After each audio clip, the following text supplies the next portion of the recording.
United Nation sustainable development report 2026 की release हो चुकी है और यहाँ पर ये देखा जा रहा है कि जैसे जैसे 2030 पास आ रहा है, अब जो एसडीजी गोल्स थे 2030 के लिए तय किए गए थे वो काफ़ी पास आ चुके हैं। और ये जो रिपोर्ट है ये इसके बारे में बताती है कि इसमें ज़्यादातर जो गोल्स हैं या कह सकते हैं लगभग सारे जो गोल्स हैं वो ऑफ ट्रैक चल रहे हैं। इसमें इंडिया की क्या कंडीशन है वो हम समझेंगे, कौन सा देश टॉप कर रहा है, इंडिया के वीक पॉइंट्स कौन कौन से हैं, कहाँ पे ज़्यादा काम करना है, सब कुछ डिटेल में। तो चलिए स्टार्ट करते हैं हम। वीडियो आपको अच्छी लगे जैसे लाइक करें, इस तरह के और वीडियोस के लिए चैनल को सब्सक्राइब करें। सबसे पहले अगर हम बात करें सस्टेनेबल डेवलपमेंट रिपोर्ट कौन निकालता है, तो इसे निकाला जाता है United Nation sustainable development solutions network SDSN के द्वारा।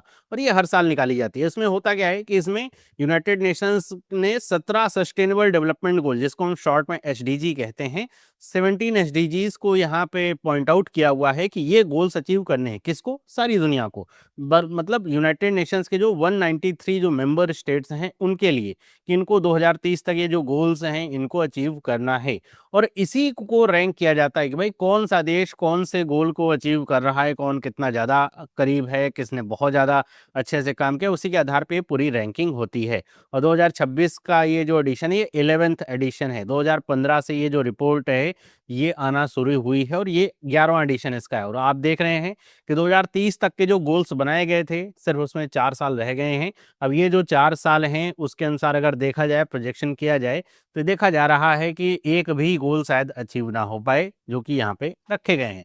आगे अगर हम बात करें कि 17 गोल्स आखिर हैं क्या, तो यहाँ पे ध्यान रखिएगा 17 एक मोटे-मोटे गोल्स हैं। इनके अंतर्गत बहुत सारे और भी इंडिकेटर्स हैं जिनको ट्रैक किया जाता है। जैसा कि आपको यहाँ नीचे देखने को मिल रहा है 17 गोल, 169 टारगेट्स एंड 1 शेयर्ड फ्यूचर, ऐसे। तो अगर हम 17 गोलों को देखें तो अगर आप यूपीएससी एग्जाम की तैयारी कर रहे हैं तो आपको ये 17 गोल्स पूरे याद होने चाहिए उनके नंबर के साथ में। ऐसा नहीं कि आप आगे पीछे कर सकते हैं। इसी के अनुसार ऐसे 17 ये गोल्स आते हैं जिनके हर एक गोल के आधार के ऊपर रैंकिंग होती है। आगे अगर हम बात करें यहाँ पे कि ये जो इस बार का जो रिजल्ट है वो क्या बताता है, तो अगर हम एक ग्लोबल पर्सपेक्टिव इसका लें तो ये कि बता रहा है कि ग्लोबली देखा जाए तो 17 में से कोई भी, none of the 17 SDG on track हैं कि वो 2030 तक अचीव हो पाएंगे। केवल 16.5% ऐसे इंडिविजुअल एसडीजी टारगेट्स हैं जो कि एडिक्वेटली प्रोग्रेस कर रहे हैं, मतलब जैसे उनको आगे बढ़ना चाहिए कि वो ऐसे ही आगे बढ़ रहे हैं। ये बात हो रही है केवल इंडिविजुअल टारगेट्स की। अगर यहाँ पे हम बात करें टॉप परफॉर्मर कौन है, तो जो स्कैंडिनेवियन या जो नॉर्डिक कंट्रीज होती हैं, इस तरह के जो भी आपके इंडेक्स होते हैं उसमें वही टॉप रैंकर होते हैं। तो इसमें भी जो नॉर्डिक नेशन है जैसे फिनलैंड पहले नंबर पे है, स्वीडन सेकंड नंबर पे है, थर्ड नंबर पे डेनमार्क आता है। मतलब ये सबसे अच्छा परफॉर्म कर रहे हैं। वहीं पे बॉटम परफॉर्मर की बात करें यहाँ पे, तो जो अफ्रीका के देश हैं जैसे चैड हो गया, सेंट्रल अफ्रीकन रिपब्लिक हो गया और साउथ सूडान, ये बॉटम 3 की कंट्रीज आती हैं।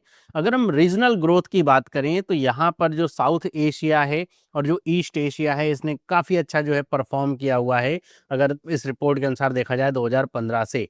और अगर हम इस एक नया यहाँ पे अगर हम देखें कि मल्टीलैटरलिज्म कमिटमेंट की बात करें, मतलब ये कि कोई देश अपने जो एसडीजीज को अचीव करने के लिए कितने और देशों के साथ मिल करके या कितनी और संस्थाएं या जो इंटरनेशनल लॉज हैं उनके साथ मिल करके काम कर रहा है, उसके आधार पर अगर रैंकिंग किया जाए तो उसमें जो बारबाडोस है वो नंबर 1 कंट्री बना है ग्लोबली। और इसमें जो यूनाइटेड स्टेट्स है वो सबसे नीचे। मतलब यूनाइटेड स्टेट्स के बारे में ये कहा जा सकता है कि ये यूनिलैटरलिज्म की तरफ ज़्यादा फोकस करता है, मतलब केवल अपने बारे में सोचना कैसे हम आगे बढ़ सकते हैं, उसके आधार पे यहाँ पे देखा गया है कि ये जो है वो सबसे नीचे आ रहा है। अगर हम बात करें यहाँ पे इंडिया की परफॉर्मेंस की, तो इंडिया को देखा जा रहा है ये फास्टेस्ट इंप्रूविंग मेजर इकोनॉमीज में से एक जो है वो इंडिया आ रहा है चाइना के साथ में। अगर आप इंडिया का स्कोर देखेंगे इसमें, तो आउट ऑफ 100 इंडिया को 68.33 जो स्कोर है वो प्राप्त हुआ है। चाइना का स्कोर 74 पॉइंट समथिंग समथिंग जो आता है। यहाँ पे स्कोर अगर देखा जाए मेजर इकोनॉमीज की बात करी जाए तो चाइना और इंडिया ये जो है काफ़ी तेज़ी से बढ़ रहे हैं। इंडिया की इस बार की जो पोजीशन है वो आई है 94th रैंक आई है। और ये पिछले अगर सालों से देखा जाए तो पिछले साल 99th रैंक थी। इस बार की जो रैंक है वो इंडिया की अब तक की सबसे हाईएस्ट जो रैंक है वो आई है एसडीजी गोल्स में। और यहाँ पर अगर आप 2015 से देखेंगे तो 18 प्लेस का जंप जो है वो इंडिया ने किया है।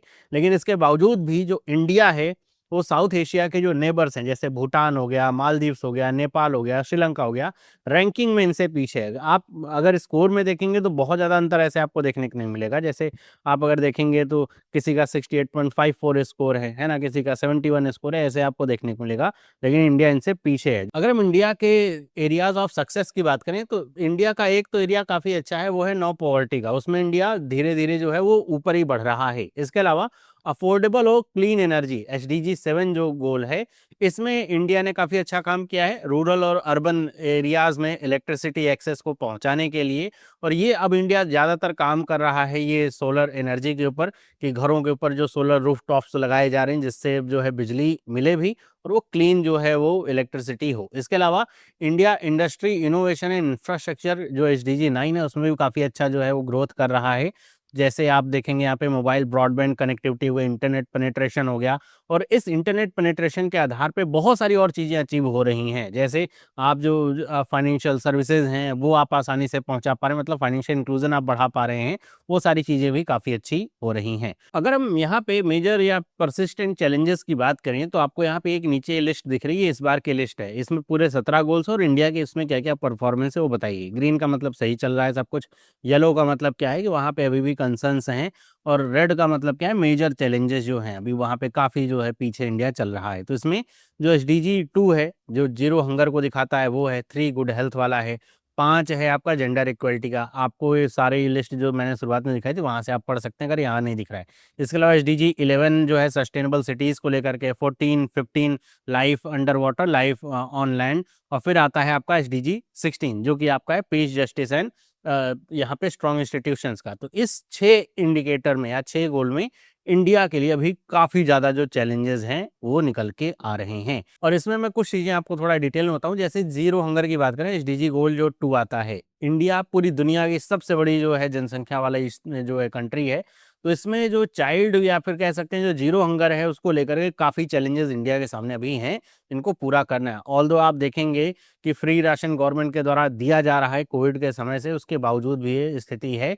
इसमें आप देखेंगे कि जो चाइल्ड स्टंटिंग है उसमें इंडिया का जो परसेंटेज है 29.3% है, और चाइल्ड वेस्टिंग में 19% हाईएस्ट है ग्लोबली। स्टंटिंग का मतलब यहाँ पे ये होगा कि उम्र के अनुसार यहाँ पे जो वजन है वो सही तरीके वो अच्छा नहीं है, और चाइल्ड वेस्टिंग का मतलब क्या है कि बच्चे बहुत ज़्यादा पतले हैं, बहुत माल न्यूट्रिशन वहाँ पे देखा जा रहा है। और इन दो डेटा के बाद आपको एक यहाँ पे इंटरेस्टिंग कंट्रास्टिंग कह सकते हैं डेटा देखने को मिलेगा कि इंक्रीजिंग एडल्ट ओबेसिटी का यहाँ पे आ रहा है, मतलब एडल्ट में जो मोटापा है काफ़ी तेजी से बढ़ रहा है। अगर आप देखेंगे बच्चों में माल न्यूट्रिशन है, खाने की कमी है, वजन उनका कम है, जितना होना चाहिए उतना नहीं है।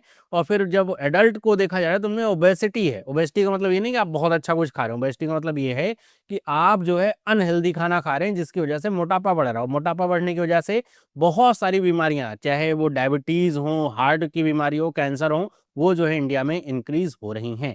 इसके अलावा good health and well being में अगर आप आएंगे तो ये भी इंडिया के लिए मेजर कंसर्न यहाँ पे निकल के आता है।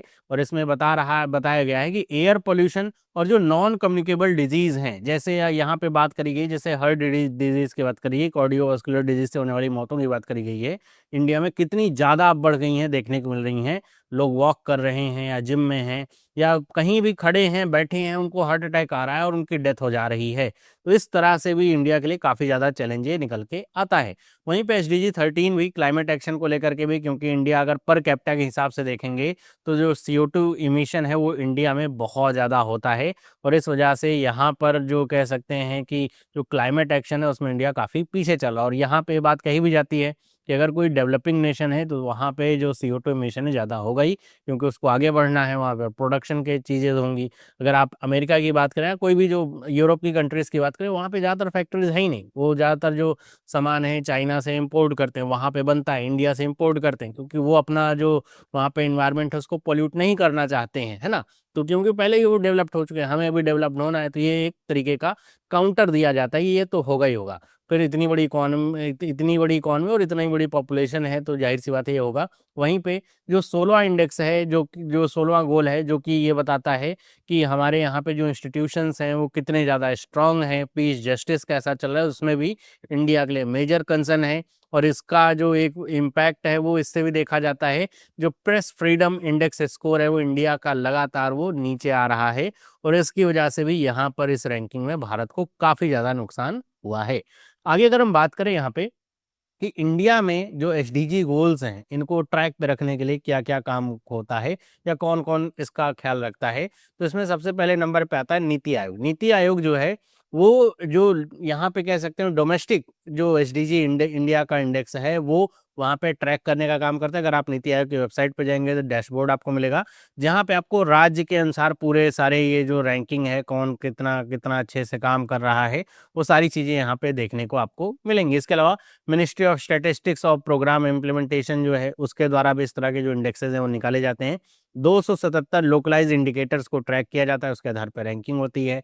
और उसके अलावा मिनिस्ट्री ऑफ पंचायती राज है, जो कि इस तरह के जो एचडीजी इंडेक्स हैं या फिर उनमें जो गोल्स लिखे गए या फिर जो इंडिया को अचीव करने वाले गोल्स हैं उनके लिए यहाँ पे पंचायत एडवांसमेंट इंडेक्स करके एक इंडेक्स निकाला जाता है, जिसके आधार पे 2.5 लाख जो ग्राम पंचायत हैं उनको ग्रास रूट लेवल पे असेसिंग होती है कि वहाँ पर क्या चीज़ों की कमी है, कौन सा जो ग्राम पंचायत अच्छा कर रहा है, कहाँ पे क्या कमी है, कैसे उसको सुधारा जा सकता है, उसके आधार पे ये सारी चीज़ें होती हैं। तो ये थी पूरी रिपोर्ट। अब इसमें इंडिया की जो रैंकिंग है हालांकि पिछले सालों से जो है वो इम्प्रूव हो रही है, लेकिन आप देखेंगे इंडिया अभी काफ़ी पीछे है और 94th जो नंबर है वो इंडिया का आ रहा है।